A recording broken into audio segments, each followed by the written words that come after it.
अस्सलाम वालेकुम। आज हम डिस्कस कर रहे हैं green house effect and global warming. Allah Taala की कुदरत और अल्लाह ताला की निज़ाम और कानून बहुत ही आलीशान है।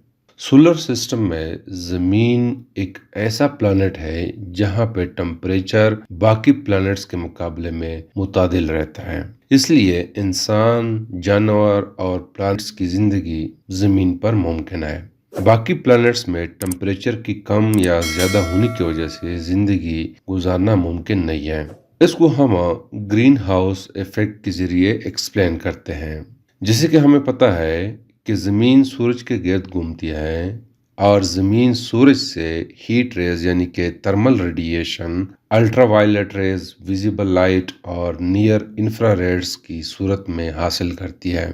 सूरज से जो रेडिएशन निकलती है वो अल्ट्रावायलेट है, विजिबल लाइट्स है और भी टाइप ऑफ इलेक्ट्रोमैग्नेटिक वेव्स है। जब सूरज से हीट रेज यानी कि रेडिएशन जमीन की तरफ ट्रांसफर होती है तो इस रेडिएशन का 26% हिस्सा जमीन के एटमॉस्फेयर, जमीन का जो एटमॉस्फेयर है वो स्पेस को रिफ्लेक्ट करता है, वापस भेजता है। और 19 यानी कि 19% हिस्सा जमीन की एटमॉस्फेयर में एब्जॉर्ब होती है। सूरज से आने वाली शुआओं का 19% हिस्सा जमीन के एटमॉस्फेयर खुद एब्जॉर्ब करती है, जिससे समहाउ जमीन के एटमॉस्फेयर का टेम्परेचर गर्म रहता है और बाकी यानी कि 55% जमीन के सरफेस एब्जॉर्ब कर लेती है। चूंकि अर्थ का सरफेस यानी जमीन का जो सरफेस है वो सन की फोटोस्फेयर सरफेस सन का वो सरफेस है जिससे रेडिएशन इमिट होती है। तो मतलब यह है कि जमीन का सरफेस सन की फोटोस्फेयर से ज्यादा ठंडा होता है। इसी वजह से जमीन जो रेडिएशन एब्जॉर्ब कर लेता है इसका वेवलेंथ कम होता है। मतलब यह है कि सूरज से जो रेडिएशन आती है उसकी वेवलेंथ ज्यादा होती है, मतलब है कि उसकी फ्रीक्वेंसी ज्यादा होती है, उसकी एनर्जी ज्यादा होती है और जमीन तक जब पहुंचती है जमीन एब्जॉर्ब कर लेती है और एब्जॉर्ब करने के बाद जमीन वो रेडिएशन समहाउ रेडिएट करती है, वापस रिफ्लेक्ट करती है।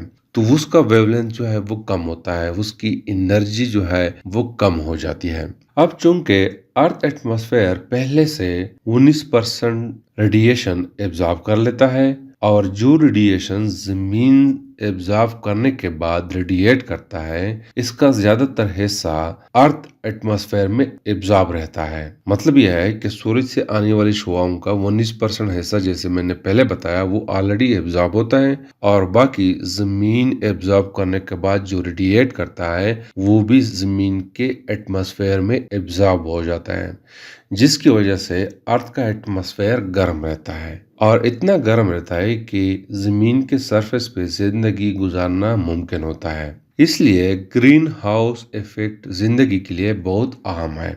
अब क्वेश्चन यह है कि 25% रेडिएशन का हिस्सा रिफ्लेक्ट होता है, 19% हिस्सा एब्जॉर्ब होता है और 55% जमीन एब्जॉर्ब कर लेता है।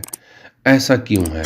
देखो, जमीन के एटमॉस्फेयर में ग्रीन हाउस गैसेस का एक खास मिकदार कुदरती तौर पर मौजूद होता है। ग्रीन हाउस गैसेस क्या है? जैसे कि कार्बन डाइऑक्साइड है, ये ग्रीन हाउस गैस है। वाटर वेपर्स जो एटमॉस्फेयर में होते हैं, मीथेन है, ओजोन है ऊतरी, इसको हम ग्रीन हाउस गैसेस कहते हैं। ये गैसेस एटमॉस्फेयर में एक लेयर सा बना लेता है, जिसकी वजह से ये लेयर सूरज से आने वाली रेडिएशन का 26% हिस्सा रिफ्लेक्ट कर लेता है और 90% एब्जॉर्ब कर लेता है और 55% जमीन एब्जॉर्ब कर लेता है। अब देखो, जब जमीन 55% रेडिएशन में से some amount of radiation radiate करता है, चूंकि उसकी वेवलेंथ कम होती है तो वो ग्रीन हाउसेस का जो लेयर है वो इन रेडिएशंस को ट्रैप कर लेता है, रोक लेता है, जमीन की एटमॉस्फेयर में ही रह लेता है। सम अमाउंट जिसकी वेवलेंथ बहुत ज्यादा होती है या एनर्जी बहुत ज्यादा होती है वो इस ग्रीन हाउस गैसेस का जो लेयर है वो क्रॉस कर लेता है, लेकिन मोस्टली जमीन की एटमॉस्फेयर में ही रहता है। ग्रीन हाउस इफेक्ट उसको ट्रैप कर लेता है, जिसकी वजह से जमीन का जो एटमॉस्फेयर है वो गर्म रहता है।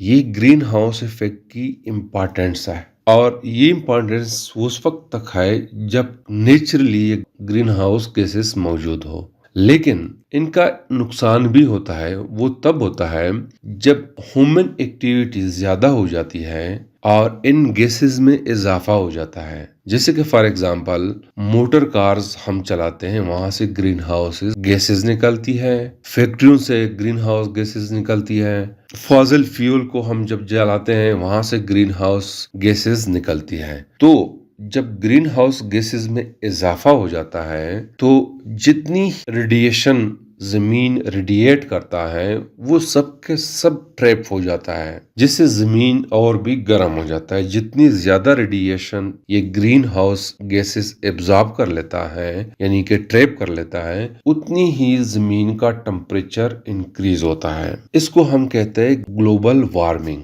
हम कहते हैं कि हर साल जमीन के एटमॉस्फेयर का टेम्परेचर इंक्रीज होता है, उसको हम ग्लोबल वार्मिंग कहते हैं और ये ग्रीन हाउस इफेक्ट्स की वजह से है।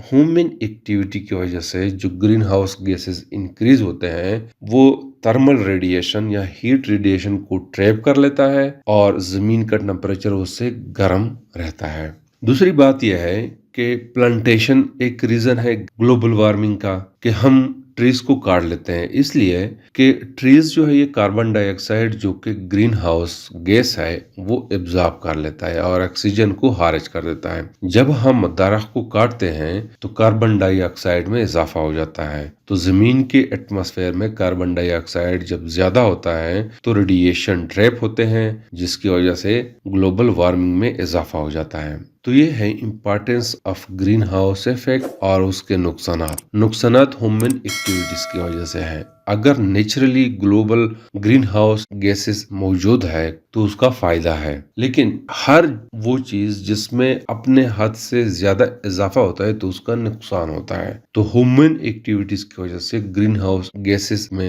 रोज बरोज इजाफा होता है, जिसकी वजह से टेम्परेचर जमीन का बढ़ता जाता है, जिसको हम ग्लोबल वार्मिंग कहते हैं।